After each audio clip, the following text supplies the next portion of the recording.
Buenos días. Voy a hacer una presentación de los dispositivos que estamos desarrollando dentro del grupo de mecánica de fluidos de la Universidad de Sevilla, que explota también comercialmente la empresa de Tecnología. Son unos dispositivos que se basan en generación de microburbujas por un sistema de flujo cruzado, que voy a empezar explicando qué ventajas tiene, ¿no? Como ven en esta gráfica, lo que voy a representar es la eficiencia en función del tamaño de burbuja. Todos conocemos lo que son los sistemas de Venturi o de hélice, que se utilizan ampliamente en la industria. Son sistemas muy robustos y que nos permiten generar burbujas de un amplio rango de tamaños. Por contra, la desventaja que tienen es su eficiencia, digamos, tiene un consumo de energía relativamente elevado. Por otra parte, también se utilizan dispositivos de membrana elástica, como por ejemplo los difusores de disco que se utilizan generalmente en las depuradoras, en lo que es el reactor biológico de la seda. ¿Vale? Son dispositivos bastante más eficientes, lo que pasa es que la burbuja que generan es de un tamaño bastante mayor. Estamos hablando de burbujas del orden de varios milímetros, y por lo tanto pues se aplica normalmente solamente aire, porque el porcentaje, digamos, de disolución del gas inyectado pues es bajo. Sin embargo, bueno, para aire que no tiene coste, pues es el sistema más eficiente que existe en la actualidad. En los últimos 10 o 15 años se han desarrollado también otras tecnologías, como la tecnología de coflujo o flow focusing, en la que la Universidad de Sevilla y nuestro grupo pues, ha tenido bastante implicación, y con estas tecnologías pues, se pueden generar burbujas muy pequeñas. Incluso compañeros míos pues, han producido burbujas de menos de 5 micras, y tienen unas aplicaciones muy interesantes, por ejemplo, en la industria médica, pero se basan en la fabricación mediante dispositivos con microcanales del orden de 50 a 100 micras, y por lo tanto pues, se obstruyen con mucha facilidad, a no ser que haya un filtrado bastante exigente, ¿no? Previamente. Lo mismo ocurre también pues, con los difusores cerámicos, que se han utilizado también mucho, que hacen una burbuja muy fina, pero que tienen también muchos problemas de obstrucción o tienen una vida relativamente corta. Los sistemas de flujo cruzado que estamos empleando ahora, lo que intentan aunar es las ventajas de los difusores de membrana elástica con los difusores de coflujo, para tener una tecnología que nos permita, si no llegar a esos tamaños tan pequeños de burbuja, pues sí llegar a tamaños en torno a las 50-100 micras, y mantener una eficiencia bastante elevada, incluso superior a la de los difusores de membrana que se utilizan actualmente en la seda. ¿Cuáles son las claves de estos sistemas de flujo cruzado? Básicamente se trata de inyectar a través de orificios, ¿vale? como puede ser a través de una membrana. En la formación de la burbuja, en esa inyección del gas, pues tenemos varias fuerzas. Por una parte tenemos la fuerza de flotación. Como estamos inyectando un gas mucho más ligero que el líquido, pues esa burbuja tiende a subir. Por otra parte tenemos la tensión superficial, que digamos, intenta mantener anclada a la burbuja en el orificio, y esas serían las dos fuerzas fundamentales que tenemos, por ejemplo, en un difusor de disco, ¿no? En el caso de los difusores de flujo cruzado, o también en el caso de los Venturi, que también son, digamos, un equipo de flujo cruzado, pues existen otras fuerzas, como por ejemplo pues, las que produce la corriente de líquido que incide sobre el orificio, ¿no? Y por lo tanto pues hay una presión del líquido sobre las burbujas que se están generando, que pueden llegar a desprender la burbuja antes de que siga creciendo, y de esa forma conseguir un tamaño más pequeño. Por lo tanto, la diferencia fundamental en esos dispositivos de flujo cruzado es el poder tener esa fuerza añadida para poder desprender la burbuja antes de que siga creciendo. La diferencia fundamental entre los dispositivos que estamos desarrollando ahora con lo que sería un Venturi es, por una parte, que los orificios se practican en membranas elásticas, con lo cual podemos ir a trabajar con orificios mucho más pequeños, no tenemos problemas de obstrucciones, esos orificios se cierran si se elimina el caudal de gas, por ejemplo, ¿vale? Y el paso de líquido pues es un paso amplio y por lo tanto pues tampoco tenemos obstrucciones debido a partículas sólidas que arrastre la corriente de líquido. Podemos trabajar con el licor mixto de un reactor biológico. Y por otra parte, también otra diferencia fundamental en relación a un Venturi es el que el flujo en el interior de estos dispositivos es un flujo laminar. Eso conlleva pues, a que la eficiencia, o las pérdidas hidráulicas sean mucho más reducidas y por lo tanto la eficiencia sea mucho mayor, podamos trabajar con presiones muy bajas, tanto en la corriente del gas como el líquido. En la corriente de líquido estamos trabajando con presiones de 0,1 bar o incluso menores. Cuando queremos hacer burbujas grandes pues podemos trabajar incluso con presiones mucho mayores. Y en la corriente de líquido pues básicamente es vencer la presión hidrostática y unos 30, 40, 50 centímetros de columna de agua.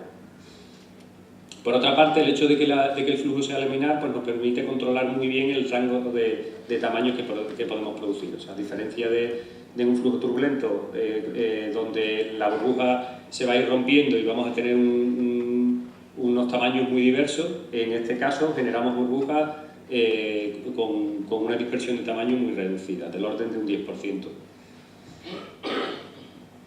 Bueno, en esta gráfica podemos ver lo que sería un esquema experimental sencillo que utilizamos en laboratorio para estudiar el comportamiento de los prototipos. Tenemos por una parte lo que sería la entrada del gas, aire en este caso, pasaría por una válvula de regulación, un manómetro, un caudalímetro, podemos tener otra válvula después del caudalímetro y eso entraría en el difusor para el aporte de gas.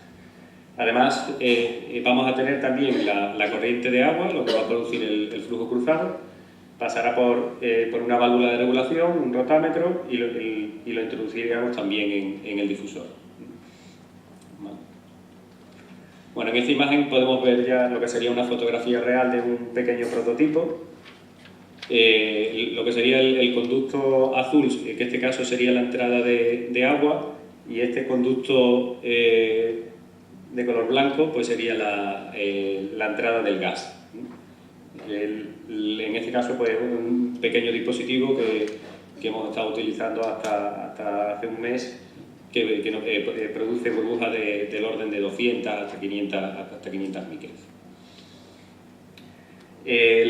Estos dispositivos los estudiamos desde distintos aspectos. Por una parte pues queremos medir el tamaño de la burbuja que estamos generando, ¿no? Y para eso pues, utilizamos una cámara de alta velocidad,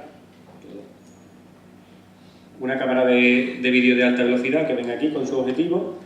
Y bueno, pues por el lado opuesto, en esta otra figura, pues lo que es el sistema de iluminación, un sistema de iluminación fría que puede estar fuera o dentro de la cubeta donde hacemos los ensayos.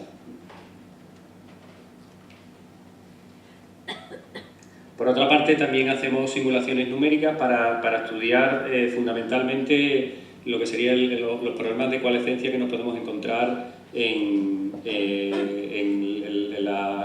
la emulsión, digamos, de burbujas dentro de la corriente del tanque. En esta simulación podemos ver, por ejemplo, líneas de corriente en un difusor. En la parte amarilla y verde sería por donde saldría la burbuja y el resto de las líneas de corriente que vemos pues son la corriente circundante alrededor del difusor dentro del tanque. Estas simulaciones, como decía, pues están normalmente orientadas a estudiar fenómenos de coalescencia o a intentar reducir al máximo los fenómenos de coalescencia. En muchas situaciones no podemos añadir tensoactivos y por lo tanto nos interesa dispersar la burbuja rápidamente para que no ocurran, ¿no? El objetivo normalmente es intentar reducir que tengamos simultáneamente zonas de alta concentración en zonas donde hay una fuerte deceleración de la corriente, digamos, sería como si fuéramos en una autopista y hay un frenazo, digamos, es el momento en que donde puede haber colisión entre las burbujas, en este caso, y es lo que pretendemos evitar. Entonces, por ejemplo, en esta imagen pues pueden ver lo que sería concentración de burbujas. En los colores más cálidos teníamos una concentración más alta, que es la que tenemos aquí en la zona donde la velocidad de la burbuja es más reducida. En esta figura estaríamos inyectando la burbuja de derecha a izquierda, y una vez que pierden la inercia inicial, pues tienden a subir hacia la superficie. En esta otra figura lo que vemos son los gradientes de velocidad de las burbujas que hemos inyectado. Y los puntos más problemáticos, como vemos aquí, pues pueden ser los puntos donde se produce una deceleración fuerte a la salida del difusor, que serían estas dos zonas de color cálido que se ve aquí. Después de los estudios que hemos ido desarrollando, hemos localizado, digamos, hemos dejado esa zona de deceleración fuerte en zona lo más reducida posible para poder limitar los fenómenos de coalescencia y no tener tanta necesidad de tensoactivo. Bueno, mediante estos sistemas, por lo tanto, podemos producir una burbuja de un tamaño reducido. Con las imágenes de la cámara de alta velocidad que he mostrado antes, pues podemos calcular su tamaño. Aquí vemos una imagen típica de lo que sería las microburbujas que se generan. Utilizamos un sistema de análisis de la imagen que permite distinguir entre las burbujas que están en el plano del foco de las que están desenfocadas, porque lógicamente las que están mucho más atrás del plano focal, el sistema, pues si las contabilizáramos, nos daría un tamaño menor del real, ¿vale? Entonces primero determinamos las que están en el foco y después pues podemos medir el tamaño de la burbuja mediante calibración de la óptica. En la imagen pues, también se puede ver que podemos medir desde lo que serían burbujas más grandes, como esta, que en este caso pues, puede tener un diámetro del orden de unas 500 micras, hasta burbujas de un tamaño mucho menor, como estas que vemos aquí, que pueden tener un tamaño de unas 10 veces menor, del orden de unas 50 micras, incluso menor. 2 minutos. Sí. Bueno, en la gráfica pues, lo que presentamos son los resultados, en este caso para dos concentraciones, en lo que sería agua dulce y agua salobre, para reducir los efectos de la coalescencia. O sea, podemos ver que siguen existiendo fenómenos de coalescencia cuando no hay tensoactivo, aunque podemos producir ya burbujas de varios cientos de micras. El tamaño de la burbuja depende mucho de lo que es la relación de caudales, caudal de líquido frente a caudal de gas. Generalmente nos va a interesar tener que circular el menor caudal de líquido posible, y por lo tanto pues también nos interesa trabajar hacia la izquierda en esta gráfica, aunque también en esa zona pues los fenómenos de coalescencia pues van a ser más frecuentes. Por último, pues, en esta figura podemos ver algunos de los resultados que hemos obtenido, donde se puede ver, además del funcionamiento del régimen laminar, que serían los dos casos, digamos, de los dos caudales más bajos, a lo que sería ya un comportamiento que se acerca al comportamiento de un Venturi, donde ya el flujo es turbulento, podemos hacer burbujas mucho más pequeñas, aunque también la eficiencia energética pues se reduce, ¿no? Bueno, finalmente, estas son las conclusiones de este estudio. Lo que nos dicen es que podemos tener unos difusores que trabajan con unas presiones de operación muy bajas, como decía, respecto de la presión de salida en lo que es el caudal de líquido. Estamos en presiones del orden de 0,1 bar cuando hacemos microburbujas, o incluso menores en el caso de burbujas del orden de 1 milímetro. Y en el caso del gas, las presiones son del orden de 0,5 bar cuando hacemos microburbujas, e incluso bastante menores en el caso de burbujas de 1 milímetro. Hemos visto que mediante, digamos, este sistema que añade otra fuerza para poder generar unas burbujas más pequeñas, ¿vale?, que se desprendan de los orificios de inyección más rápido, pues podemos conseguir hacer burbujas mucho más pequeñas que los orificios de inyección, ¿vale? Por lo tanto, con orificios del orden de 0,5 milímetros podemos hacer burbujas del orden de 100 micras, lo que no quiere decir que también podemos hacer burbujas bastante mayores, del orden de 1 milímetro, con una eficiencia muy alta, del orden de un 20% superior al de los difusores de disco que se utilizan actualmente. Y por otra parte, pues también comprobamos que el uso de las técnicas de simulación CFD pues, nos permiten analizar o reducir los fenómenos de coalescencia que se puedan producir en estas situaciones. Actualmente tenemos dispositivos para lo que es generación de microburbujas, dispositivos bueno, ya del orden de 3 litros por minuto, porque digamos, estábamos en 1 litro por minuto cuando se enviaron esta presentación, ya vamos por 3 litros por minuto. En el mes que viene pretendemos llegar a 10 litros por minuto, porque el escalado es muy sencillo. Y el objetivo es poder tener un dispositivo a escala industrial que pueda trabajar con caudales de gas inyectado del orden de 1 metro cúbico hora a principio del año que viene.